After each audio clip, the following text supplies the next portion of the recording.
So, how to become a better photographer? The points that I'm going to go into are taken from my experience from the last 12 years being a wedding and portrait photographer. I really hope that there's a few points that you can take away to help you improve. I've included the most important things that I believe have contributed to my improvement in photography, and also things that I wish I'd ignored. I would just note that I'm not going to be going into a lot of this in full detail. It's more of a plan or a strategy for improvement. So if you're like me and you're looking to learn and constantly develop your photography, I'm going to be uploading weekly videos to the channel, giving you a behind the scenes look into the life of a professional wedding and portrait photographer. I'd love it if you could join me. Please do get involved and press the subscribe button.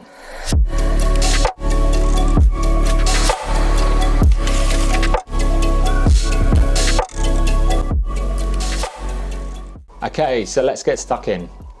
Point number one is stop obsessing about gear. Although I don't particularly consider myself as a technical or gear savvy photographer, it's very easy to fall into the trap of looking at lenses, looking at cameras, looking at lighting, looking at editing software to see how we can improve through buying and purchasing new equipment. We excessively research, we look at videos, we look at reviews, we check out other photographers who we look up to see what they have in comparison. Now don't get me wrong, you need a camera that is going to be fit for the job.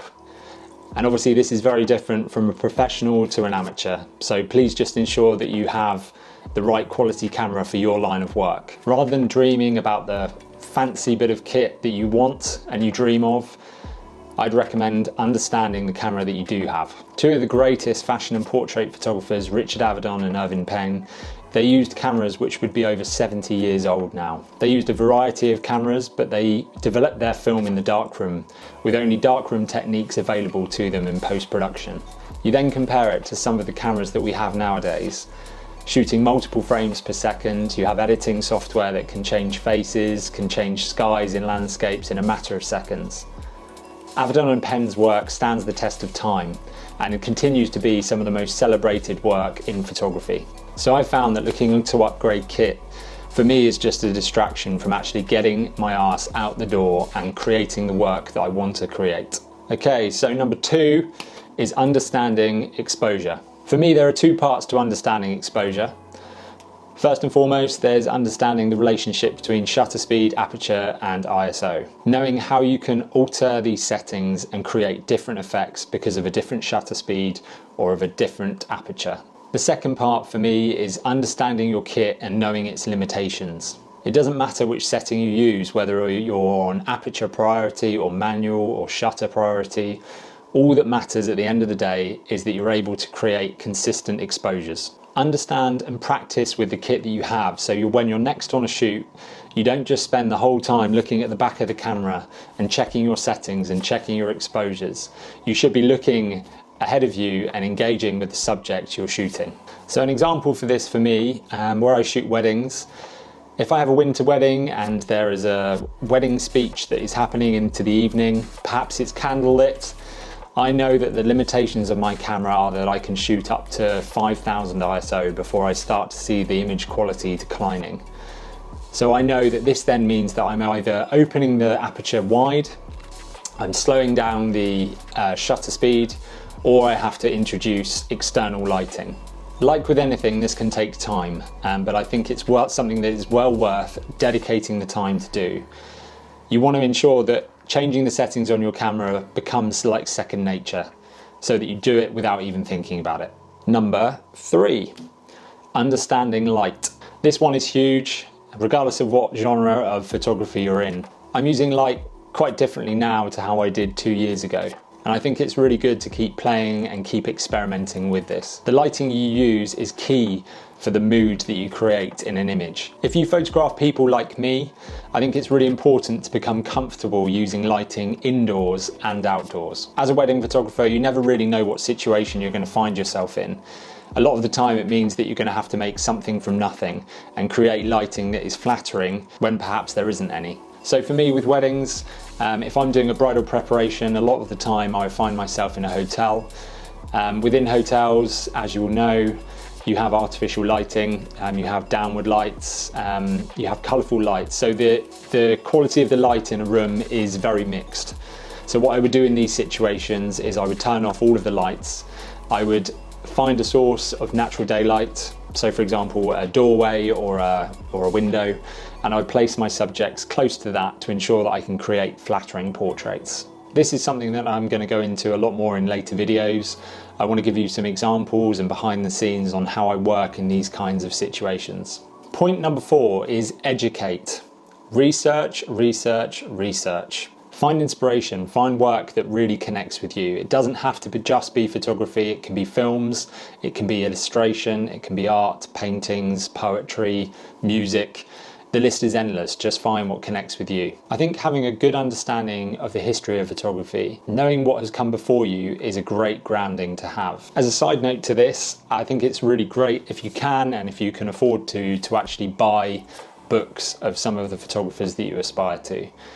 There's one thing seeing an image online and seeing it as a standout image, but when you see a collection of images in a book, printed and actually designed by the photographer, it gives you a completely different perspective of their work and their thoughts behind each image and how one image relates to another.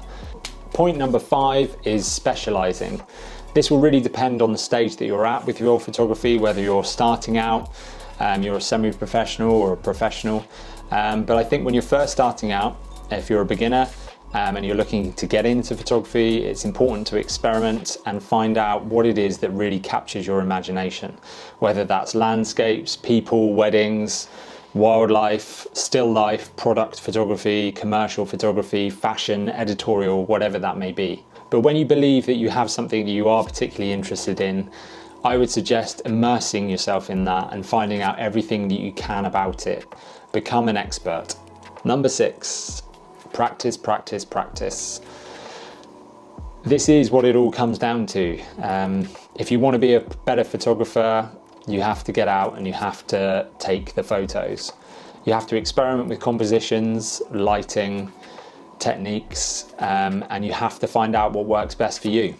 This doesn't just mean machine gunning off a load of images and just worrying about the number that we take. It's being thoughtful and selective with what we're taking. So for me, this is actually something that I struggle with the most. I've been a wedding photographer for 12 years now, and that is very much my comfort zone. What I'm actually looking to do is move a little bit more into portraiture and editorial photography, which is not exactly my expertise, and I find that a struggle. So this is something that I'll be continually pushing myself to do, trying to get myself out of that comfort zone and be pushing my work forward as much as I can. Point number 7 is feedback. So you know the basics, you understand your camera, you understand lighting, you're researching, you're going out and you're shooting. The best way to improve from there is to have feedback, and feedback from someone that you trust. What I would suggest is finding a person or a group of people that can give you honest and genuine review of your work. It might be that you have a group of friends who are good photographers. It might be that you join a camera club. For me, what I did, I contacted photographers that I truly look up to and asked them to see whether or not they did mentoring or training or courses of any kind. My first mentor is Kevin Wilson, who I met over 8 years ago. Kevin is a wedding and portrait photographer and is someone who has had a wealth of experience in the industry. I met him by chance, and if it wasn't for his expertise and his generosity, I would not be the photographer I am today.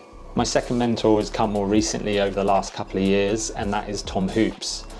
Tom is a talented fashion and portrait photographer based in Bangkok, originally from the UK. Tom has been fine-tuning my work and also helping me push my skills into editorial and portrait photography. I have found that if it wasn't for doing my research, going out with my camera and having this review by my amazing mentors, I would just be doing the same thing over and over again. Finding a mentor is not an easy job. You have to make sure that the people that you connect with have your best interests at heart. You are inspired by their work. They're the right kind of people that you can build a relationship with. So whether that's an individual or a group, I would highly recommend getting in touch and seeking out some people that can help review and give you feedback on your own photography. Number 8, unfollow and unsubscribe. So as we discussed earlier, finding the work that you are inspired by is incredibly important. On the flip side of this, any work that you aren't inspired by, get rid. If you have a competitor that you're continually looking at, unfollow them. Stop looking at their work. The more you look at it, the more yours is going to become the same. Set yourself apart. Do the work you're proud of, and your ideal clientele will come to you. I really hope all of this has helped. If there's anything in particular that has struck a note with you, please let me know in the comments section below. I would love it if you could join me by subscribing to the channel.